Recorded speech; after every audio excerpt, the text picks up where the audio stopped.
Ama sabirin in Java in Chibei vekule tuna hian auxiliary verb kan sawifiahna ani e. What is an auxiliary verb? Auxiliary verb to enge.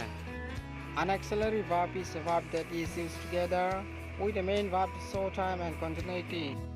Auxiliary verb to main verb nen hian arwalin kan mangchin ani wangin kan tonga chuan thil ti tan pui tu ti hian soi ila kan soi swal lawang entirna kan soyang o. Simple conversation English to mizo angkhan kan mang thei le nghal. I am very expert to swim. Tui leu kathiam. Can you climb upon the tree? Thinga ilon theyem.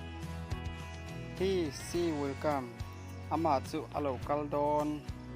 Yes, I often meet him her. Oh, ama chu kamu rang train. I never heard. Kashangai lo. I afraid to go.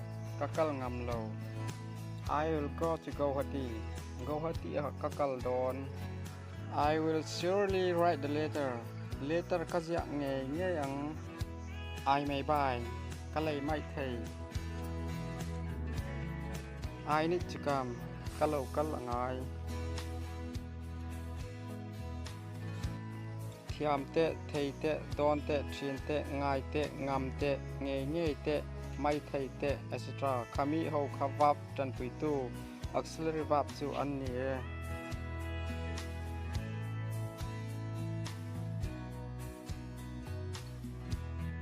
Next time kanin hule don ani. Napang sirlai ho ta na kan man tangkai ngei don nia.